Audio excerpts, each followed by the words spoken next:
નમસ્કાર મિત્રો, સ્વાગત છે તમારું ગુજરાત સંદેશ ચેનલમાં। આ વિડીયોમાં આપણે આજના તાજા અને મુખ્ય સમાચાર વિશે વાત કરીશું। તો વિડીયોમાં આગળ વધીએ તે પહેલાં તમે અમારી ચેનલમાં નવા છો તો ચેનલને સબસ્ક્રાઈબ જરૂર કરજો। ભારતની 50%થી વધુ વસ્તી ખેતી પર નિર્ભર છે। ખેડૂતને પ્રોત્સાહિત કરવા અને આર્થિક લાભ આપવા માટે સરકાર દ્વારા અનેક પ્રકારની યોજનાઓ ચલાવવામાં આવી રહી છે। ત્યારે વર્ષ 2018માં ભારત સરકાર દ્વારા ખેડૂતો માટે પ્રધાનમંત્રી કિસાન સન્માન નિધિ યોજના શરૂ કરવામાં આવી હતી। આ યોજના દ્વારા ખેડૂતોના ખાતામાં 2000 રૂપિયાના 3 હપ્તા આપવામાં આવે છે, એટલે કે વર્ષે કુલ 6000 રૂપિયા આપવામાં આવે છે। ત્યારે ચાલો જાણીએ કે ખેડૂતોના ખાતામાં 18મો હપ્તો ક્યારે આવશે। ઓક્ટોબરમાં આવશે 18મો હપ્તો। ભારત સરકારની કિસાન સન્માન નિધિ યોજના હેઠળ વાર્ષિક 6000 રૂપિયા આપવામાં આવે છે। આ નાણાં ખેડૂતોને 2000 રૂપિયાના 3 હપ્તામાં આપવામાં આવે છે।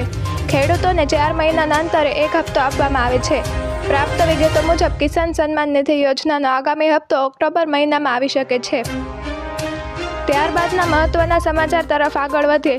ગુજરાત સરકારના સમાજ કલ્યાણ વિભાગ દ્વારા દર વર્ષે ધોરણ 1 થી 8ના વિદ્યાર્થીઓ માટે શિષ્યવૃત્તિ અને ગણવેશ સહાય આપવામાં આવે છે, જેની ઓનલાઈન દરખાસ્ત કરવામાં આવે છે અને ઓનલાઈન ધોરણ 1 થી 5ના વિદ્યાર્થીઓના ખાતામાં 1600 રૂપિયા અને ધોરણ 6 થી 8ના વિદ્યાર્થીઓના ખાતામાં 1950 જમા થાય છે। ડિજિટલ ગુજરાતની સાઇટ પર શાળાના આચાર્યો દ્વારા ઓનલાઈન દરખાસ્ત કરવામાં આવે છે।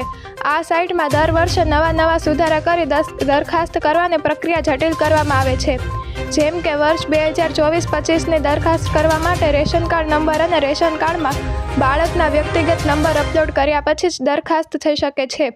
તો ઘણા બધા ગરીબ બાળકોના વાલીઓ પાસે રેશન કાર્ડ હોતા નથી અને હોય તો બાળકનું એક એડ થયેલ હોતું નથી। ત્યારબાદના મહત્વના સમાચાર તરફ આગળ વધીએ। રક્ષાબંધનનો તહેવાર નજીક આવી રહ્યો છે। ઘણીવાર જોવા મળે છે કે આ અવસર પર દેશના અલગ અલગ રાજ્યોની સરકારો મહિલાઓ માટે મોટી જાહેરાતો કરે છે। તાજેતરમાં મધ્યપ્રદેશ સરકાર દ્વારા પણ આવી જ જાહેરાત કરવામાં આવી છે। આ જાહેરાત LPG સિલિન્ડર સંબંધિત છે અને તેનો સીધો ફાયદો રાજ્યની મહિલાઓને થવાનો છે। તાજેતરમાં જ મધ્યપ્રદેશ સરકારે લાડલી બ્રાહ્મણ યોજના હેઠળ 450 રૂપિયામાં LPG સિલિન્ડર આપવાની જાહેરાત કરી છે। રાજ્યના મુખ્યમંત્રી મોહન યાદવે કહ્યું હતું કે પ્રધાનમંત્રી ઉજ્જવલ યોજના અને નોન હેઠળ ગેસ કનેક્શન ધરાવતી 40 લાખ લાડલી બહેનોને 450 રૂપિયાના દરે ઘરેલું ગેસ સિલિન્ડર આપવામાં આવશે। જણાવી દઈએ કે રક્ષાબંધનને ધ્યાનમાં રાખીને લાડલી બ્રાહ્મણ યોજના લાભાર્થીઓને 1250 રૂપિયાની નિયમિત સહાય ઉપરાંત વધારાના 250 રૂપિયા આપવામાં આવ્યા છે। ત્યારબાદના મહત્વના સમાચાર તરફ આગળ વધીએ। વિનેશ ફોગાટને ગોલ્ડ મેડલ અપાશે। વિનેશ ફોગાટને લઈને મોટો નિર્ણય લેવામાં આવ્યો છે, તેને ગોલ્ડ મેડલ આપવામાં આવશે।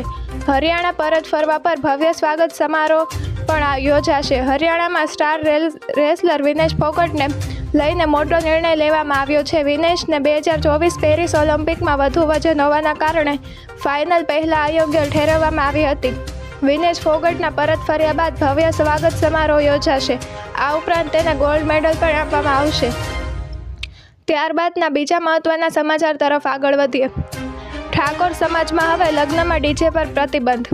દહેગામમાં દસક્રોઈ ઠાકોરના સમાજમાં સંમેલનમાં 6 કુરિવાજ નાબૂદી પ્રતિજ્ઞા લેવડાઈ ગામ દીઠ સમૂહ લગ્નનું આયોજન કરવાનો નિર્ણય લેવામાં આવ્યો છે। લગ્ન સહિત અન્ય શુભ પ્રસંગોમાં ડીજે વગાડવા પર પ્રતિબંધ મુકાશે। આ ઉપરાંત ઓઢામણું રોકડમાં આપવું, બોલામણું પ્રથા સદંતર બંધ, દરેક ગામ દીઠ સમૂહ લગ્નનું આયોજન કરવામાં આવશે। સગપણના તોડ પ્રથામાં દંડ, શિક્ષણ સામાજિક કાર્યમાં વાપરવો તેવા નિર્ણય લેવાયો। ત્યારબાદ BSNLનો સસ્તો પ્લાન 90 દિવસ માટે ફ્રી। જીઓ, એરટેલ અને વડાફોન આઈડિયાએ તેમના રિચાર્જ પ્લાન મોંઘા કર્યા બાદ હવે માર્કેટમાં BSNLની બોલબાલ વધી છે। ભારતીય સંચાર નિગમ લિમિટેડ BSNL તેના ગ્રાહકોને જૂના દરે પ્લાન ઓફર કરી રહી છે। આગામી સમયમાં BSNL તેની 5G સેવા શરૂ કરવાની તૈયારી કરે છે।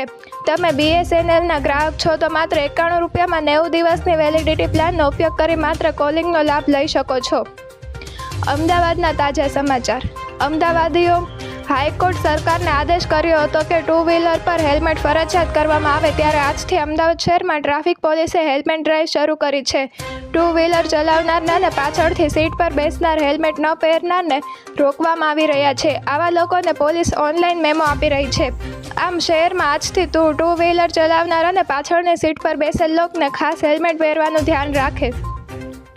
ત્યારબાદ વાત કરીએ તો બાંગ્લાદેશમાં હજારો હિન્દુઓ રસ્તા પર ઉતરી આવ્યા. બાંગ્લાદેશમાં બદલાતી રાજકીય પરિસ્થિતિ વચ્ચે હિન્દુઓ વિરુદ્ધ વ્યાપક હિંસા જોવા મળી રહી છે. લઘુમતી હિન્દુ સમુદાયના હજારો લોકોએ બાંગ્લાદેશની રાજધાની ઢાકા અને ઉત્તર પૂર્વીય બંદર શહેર ચિત્તાગોંગમાં ભારે વિરોધ પ્રદર્શન કર્યા છે. તેઓએ દેશભરમાં મંદિરો, તેમના ઘરો, વ્યવસાયો પર હુમલાઓ વચ્ચે સુરક્ષાની માંગ કરી છે. મોટી સંખ્યામાં લોકો રસ્તાઓ પર આવી જતા રાજધાની ઢાકા જામ થઈ ગયું હતું. ત્યારબાદ વિશ્વ આદિવાસી દિવસની અનોખી ઉજવણી. તાપી વ્યારાના ઝાંખરીમાં 3000થી વધુ વૃક્ષોનું વાવેતર કરી પ્રકૃતિ પૂજક સમાજે વિશ્વ આદિવાસી દિવસ ઉજવ્યો હતો. સમાજના આગેવાનો તેમજ પંથકના રહીશોએ આ વિસ્તારમાં 3000થી વધુ વૃક્ષોનું આજે એક સાથે વાવેતર કરી જંગલની હરિયાળીને વધુ મજબૂત કરી હતી. તેમજ તેના ઉછેરની જવાબદારીનો પણ સંકલ્પ કરવામાં આવ્યો હતો. ત્યારબાદ વાત કરીએ તો દેશમાં પેટ્રોલ ડીઝલની માંગમાં વધારો થયો છે. પેટ્રોલિયમ અને પ્રાકૃતિક ગેસ મંત્રાલય દ્વારા જાહેર કરવામાં આવેલા આંકડા મુજબ જુલાઈમાં પેટ્રોલના વેચાણમાં 10% વધારો થયો છે. તે જ સમયે ડીઝલના વેચાણમાં 4.3% વધારો થયો છે.